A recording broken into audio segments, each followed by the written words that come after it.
2020년 7월 27일 큐티 말씀입니다. 열왕기하 11장 13절로 21절입니다. 아달랴가 호위병과 백성의 소리를 듣고 여호와의 성전에 들어가 백성에게 이르러 보매 왕이 규례대로 단 위에 섰고 장관들과 나팔수가 왕의 곁에 모셔 섰으며 온 백성이 즐거워하여 나팔을 부는지라.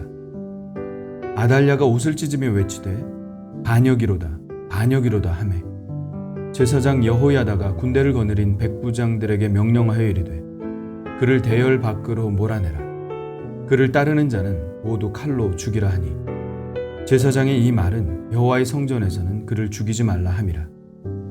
이에 그의 길을 열어주매 그가 왕궁의 말이 다니는 길로 가다가 거기서 죽임을 당하였더라.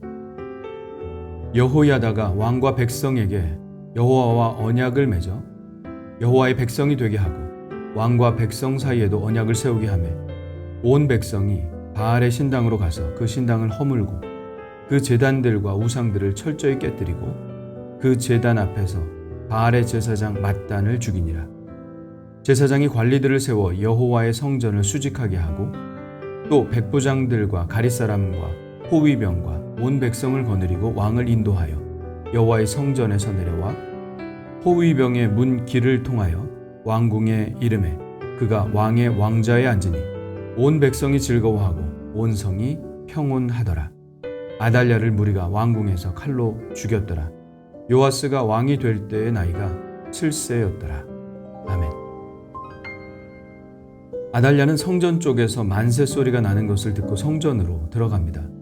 들어가자마자 눈앞에 펼쳐진 광경을 보았을 때 그녀가 어떤 표정을 지었을지 상상이 갑니다. 따지고 보면 자기 손자인 7살짜리 요아스가 왕이 서는 단위에 서 있는 것입니다. 장관들과 나팔수들이 왕을 모셔 섰습니다. 백성들은 환호하고 나팔을 불어댑니다. 이 광경을 보는 순간 그녀는 자신에게 곤경이 닥쳤음을 알게 됩니다. 그녀는 소리칩니다. 반역이로다 반역이로다. 그러나 그녀의 소리를 듣고 실제로 반역이 이루어졌다고 인정하는 사람은 아무도 없었습니다. 이미 그녀가 6년 전 반역을 일으키고 스스로 왕이 된 것을 사람들이 다 알기 때문입니다. 여호야다는 백부장에게 명령하여 그녀를 밖으로 몰아내라고 하고 그녀를 따르는 자는 모두 칼로 죽이라고 합니다. 그녀는 군사들과 백성들에게 떠밀려 성전 밖으로 나가 왕궁길로 가다가 거기서 죽임을 당합니다. 이것은 아달랴의 피로 성전을 더럽히지 않으려는 여호야다의 조치였습니다. 예수님께서 말씀하셨죠. 칼을 가지는 자는 다 칼로 망하느니라. 칼로 정권을 잡았던 아달랴는 결국 칼로 생애를 마감했습니다. 폭력과 강압을 통해서 무엇을 얻는다는 것은 가장 쉽고 빠른 방법입니다. 정당한 절차대로 하는 것은 시간도 오래 걸리고 참 어려운 일이죠. 그리고 정당한 절차로는 아예 불가능한 일도 있고요. 그러나 빠른 방법이 결코 좋은 것은 아닙니다. 그리고 나에게 금지된 것을 인정하는 것도 결코 부끄럽거나 수치스러운 일이 아닙니다. 하나님께서 땅과 바다의 경계를 정하셨듯이 경계는 극복해야 할 한계가 아니라 평화를 누리며 사는 공간입니다. 한계를 극복해야 하는가 아니면 경계를 인정해야 하는가를 구별하는 것이 바로 지혜죠. 그리고 우리가 하나님께 늘 묻고 살아야 할 질문이 바로 이 질문입니다. 라인홀드 리버의 기도문은 매일 우리가 기도해야 할 내용을 담고 있습니다. 하나님, 바꿀 수 없는 것은 받아들이는 평온을, 바꿀 수 있는 것을 바꾸는 용기를, 또한 그 차이를 구별하는 지혜를 주옵소서. 특히 자녀들을 바라보고 교육할 때 이런 지혜가 많이 필요함을 느낍니다. 강압을 통해서라도 하게 해야 하는 문제인가? 아니면 기다리며 설득해야 하는 문제인가? 자신의 한계를 어떻게든 극복하게 하고 원하는 꿈을 이루게 해야 할 것인가? 아니면 자녀의 한계를 인정하고 자녀로 하여금 자신의 길을 찾아가도록 도울 것인가? 폭력과 강압은 당장은 쉽게 일을 이룰 수 있게 하지만 아달랴가 백성들의 마음을 얻지 못했던 것과 같이 진정한 마음의 변화를 이루지 못하고 그렇게 되면 결국 큰 부작용이 생긴다는 것을 깨닫게 해주는 말씀인 것 같습니다. 아달랴는 그렇게 성전 밖에서 죽임을 당하고 제사장 여호야다는 두 가지 언약을 체결합니다. 먼저는 왕과 백성이 하나가 되고 하나님과 언약을 체결하는 것입니다. 그리고 두 번째는 왕과 백성들 사이에 언약을 체결하는 일입니다. 언약의 내용에 대해서는 본문에서 나와 있지 않지만 후에 요시야 왕이 언약을 세우는 것을 보면 어떤 내용인지 대충 알 수 있을 것 같습니다. 23장 3절에 요시야 왕의 언약 갱신에 대해서 이렇게 말씀하고 있습니다. 왕이 단 위에 서서 여호와 앞에서 언약을 세우되 마음을 다하고 뜻을 다하여 여호와께 순종하고 그의 계명과 법도와 율례를 지켜 이 책에 기록된 이 언약의 말씀을 이루게 하리라 하매 백성이 다 그 언약을 따르기로 하니라. 이 말씀은 신명기 6장 쉐마를 떠올리게 하죠. 이스라엘아 들으라.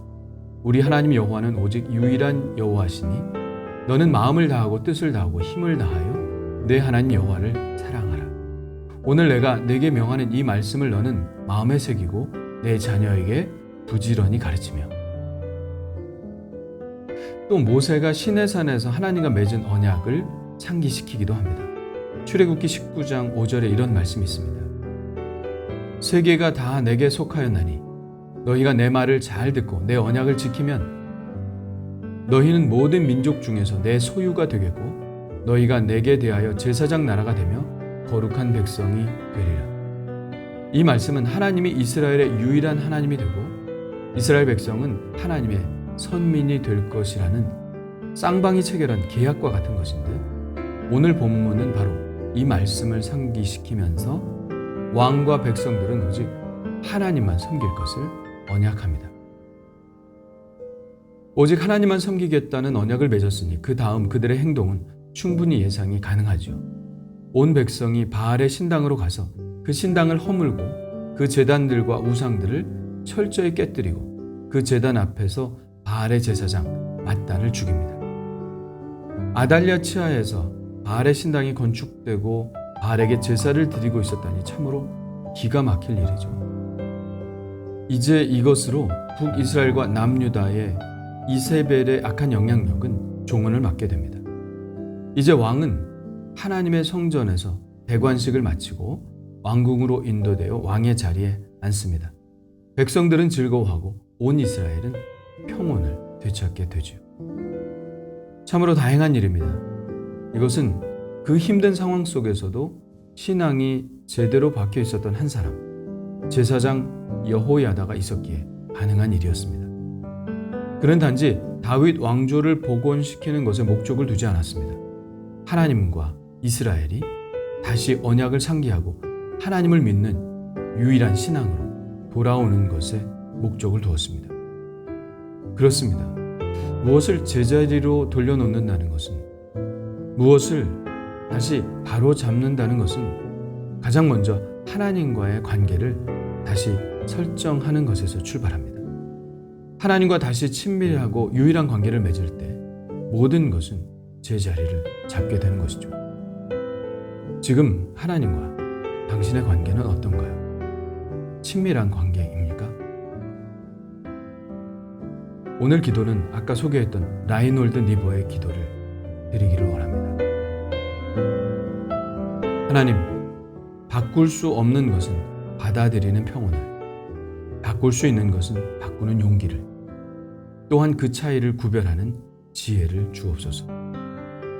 하루하루 살게 하시고 순간순간 누리게 하시며 고통을 평화에 이르는 길로 받아들이게 하옵시고 죄로 물든 세상을 내 원대로가 아니라 예수님처럼 있는 그대로 받아들이게 하옵시며 당신의 뜻에 순종할 때 당신께서 모든 것을 바로 세울 것을 믿게 하셔서 이 땅에서는 사리에 맞는 행복을, 천국에서는 다함이 없는 행복을 영원히 누리게 하옵소서.